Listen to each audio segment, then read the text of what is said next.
Baik Bapak Ibu, segera saja kita dengarkan presentasi dari Sri Kandi kita, yaitu Ibu Nani Hidayati. Silakan Ibu. Baik. Bismillahirrahmanirrahim. Assalamualaikum warahmatullahi wabarakatuh. Selamat malam. Salam sejahtera buat kita semua. Yang saya hormati Chairman dari iTech Magazine, serta para Board of Jury, serta dari 4Digi, dan para Bapak Ibu sekalian yang hadir di malam yang berkah karena malam 25. Mudah-mudahan nanti turun Lailatul Qadar begitu.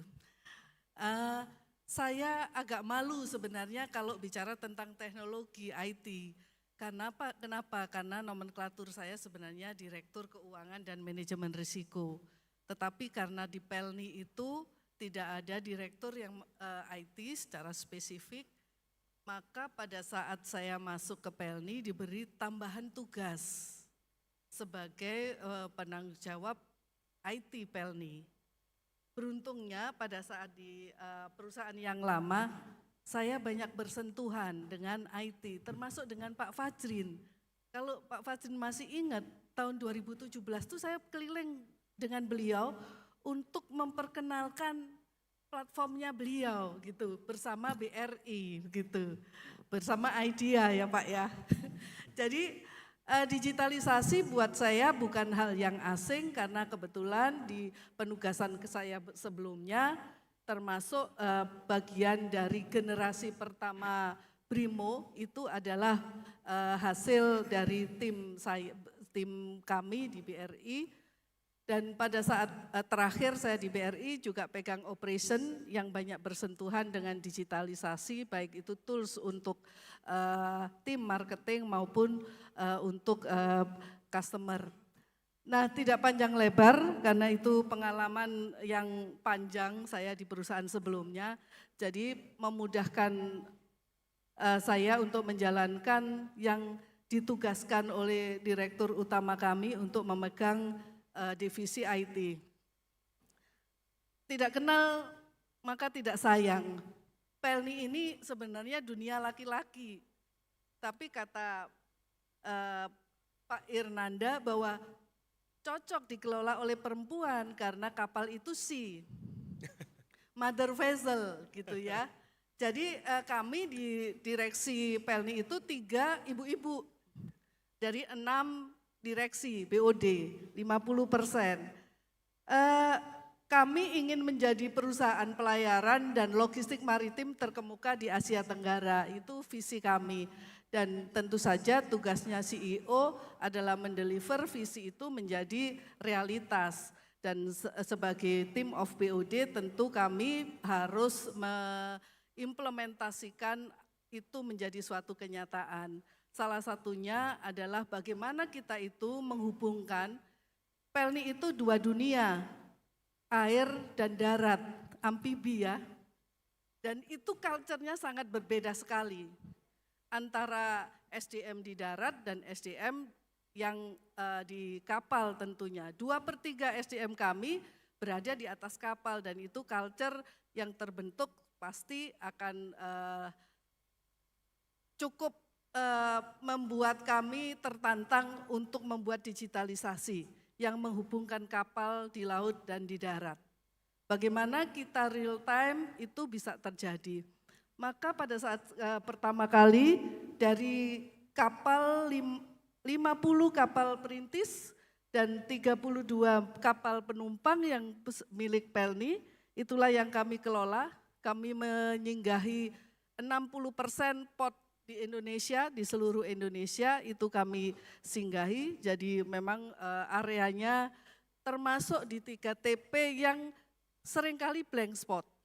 Nah itu tantangan untuk digitalisasi di Pelni. Next mungkin langsung saja. Nah apa yang kami lihat sebenarnya dalam proses transformasi digital, kita tidak bisa meniru apa yang dilakukan oleh perusahaan lain. Karena problem di perusahaan itu berbeda-beda. Maka inilah yang sebagai leader yang memimpin IT, itu yang kami petakan. Sebenarnya kebutuhan Pelni itu apa? Nah ada satu teori yang strategic choice for leaders. Inilah yang saya pakai sebagai dasar bagaimana mengembangkan IT atau digitalisasi di Pelni. Saya rasa problem di Pelni itu masih lebih berat how we do it. Jadi bukan ke transformasi yang mengarah ke what we do untuk future. Karena problemnya adalah operation perusahaan itu yang sebagian besar masih belum terhubung.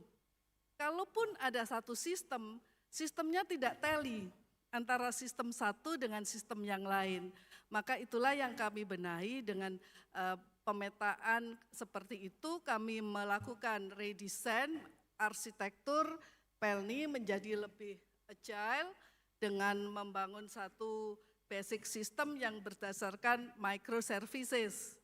Nah, dan kami juga bedakan digital touchpoint itu yang bersentuhan dengan customer, digital internal process, ini yang persoalan di internal Pelni dan tentu saja enterprise portal yang ada 3 hal inilah yang kami fokuskan dalam menyusun arsitektur di Pelni.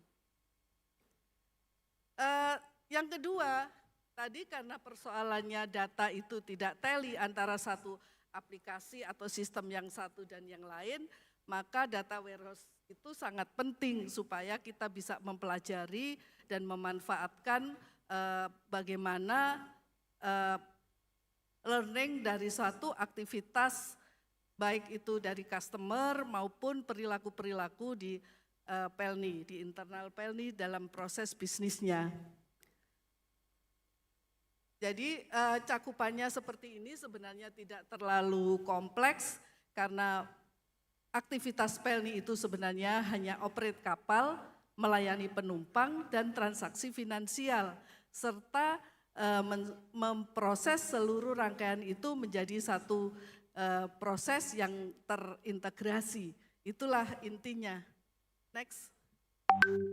Dari arsitektur itu maka kami coba satu bangun bisnis continuity plan juga karena ini suatu keharusan sehingga apalagi pada saat kita mengalami blank spot di wilayah-wilayah 3TP pada saat kita mau melayani tiketing tiba-tiba blackout seperti yang beberapa waktu lalu terjadi di daerah Manokwari, sehingga bagaimana kita tetap bisa melayani itu pun kami buat SOP manual pada saat kondisi tidak sesuai standar yang sudah kita tetapkan. Dan sistem backup juga kita bangun, di RC juga kita siapkan standar yang berlaku dalam pengelolaan IT itu kita coba benahi dan kita mencoba best practice yang ada di seperti apa di perusahaan itulah yang coba kami penuhi dari beberapa yang selama ini mungkin belum menjadi concern pengembangan IT di Pelni. Next. Nah, yang tidak kalah pentingnya, IT mungkin sudah 5 tahun lalu divisi IT itu ada. Tetapi setelah saya lihat tata kelolanya tidak ada. Dan itu pun kami coba susun beberapa yang supaya GCG itu terbangun, tata kelola ada sehingga apabila terjadi sesuatu itu jelas siapa yang bertanggung jawab atas tindakan apa yang dilakukan. Dan ini yang coba kita propose di tahun kemarin. Next. Karena 7 menit jadi agak cepat-cepat. Nah, PR kami di tahun 2024, kami punya quick win sebenarnya, jadi kami melihat mana effort yang kecil tetapi dampak dari sisi finansialnya besar, kami lihat dan itu kita jadikan quick win.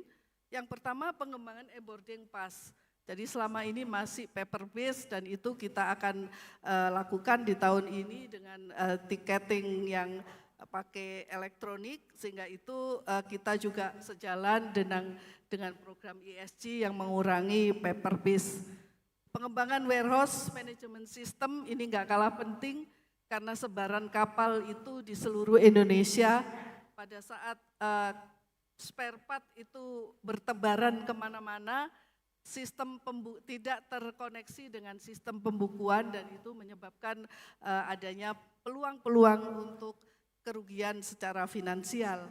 Nah, PR kami cukup banyak, jadi kami selalu menawarkan kepada unit bisnis apa saja yang kira-kira diperlukan, tapi seringkali mereka tidak bisa mengidentifikasi kebutuhan sehingga kadang-kadang tim IT itu invasi, artinya kamilah yang mengajukan suatu proses atau suatu pembenahan atau aplikasi baru, jika mereka juga bisa menyetujui maka itu kami lakukan. Jadi kadang prosesnya bisa bolak-balik, apakah dari user terlebih dahulu, apakah dari tim IT yang mengembangkan satu inovasi baru untuk memperbaiki bisnis proses.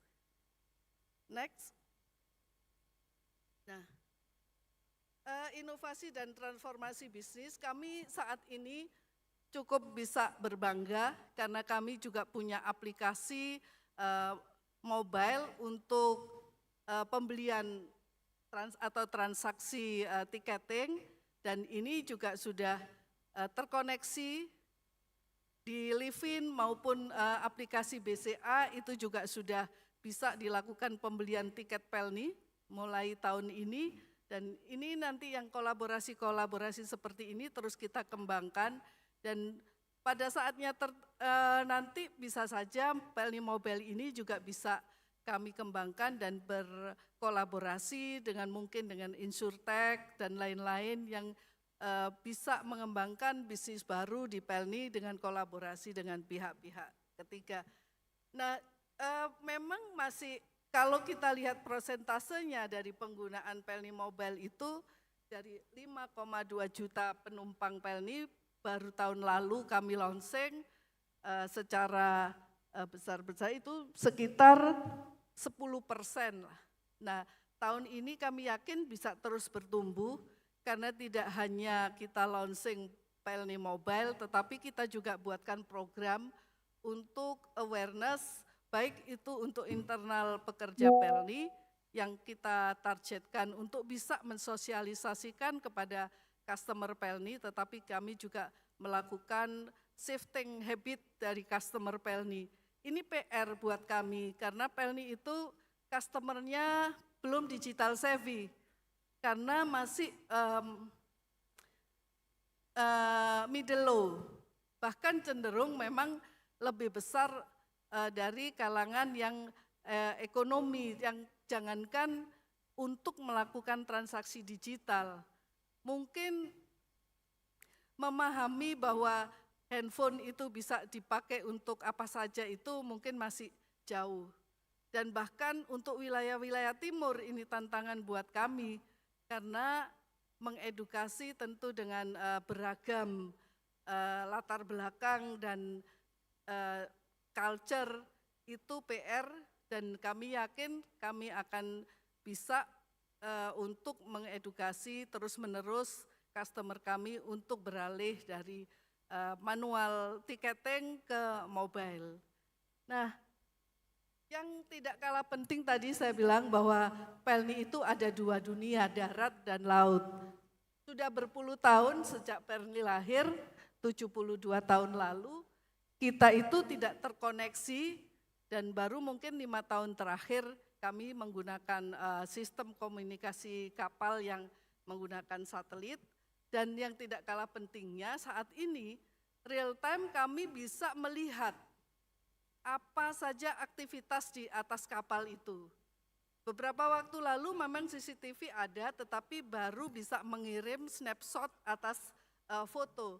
Tetapi mulai tahun 2023 kami bekerja sama dengan prinsipal yang buatan Indonesia begitu, bisa mengkompres data sehingga bisa kecil dan itu bisa mengirim video real time di atas kapal. Apa fungsi ini? Dengan cara ini kami bisa melakukan pengawasan terhadap kondisi di atas kapal yang lebih baik. Karena tadi culture di atas kapal itu sangat menantang buat Pelni untuk merubah perilaku, merubah budaya, itu membutuhkan effort karena sudah bertahun-tahun orang hidup di atas kapal dan itu sulit untuk bisa diberikan sesuatu yang baru, tetapi dengan cara-cara ini makin memberikan mereka suatu pemahaman bahwa mereka dilihat dan itu menjadi. Mohon maaf Ibu, 1 menit lagi ya. 1 menit lagi, siap, sudah selesai setelah ini. Dan yang tidak kalah pentingnya selain kita bisa melihat, maka dunia saat ini tentu kita juga harus mengikuti tentang adanya cyber attack. Dan ini juga harus kita lengkapi bagaimana sistem kami ini juga bisa tahan dari serangan-serangan cyber. Saya rasa itu yang bisa kami sampaikan, mudah-mudahan sharing ini bisa memberikan nuansa baru buat Bapak dan Ibu sekalian yang berkecimpung di dunia IT. Terima kasih, wassalamualaikum warahmatullahi wabarakatuh. Waalaikumsalam warahmatullahi wabarakatuh.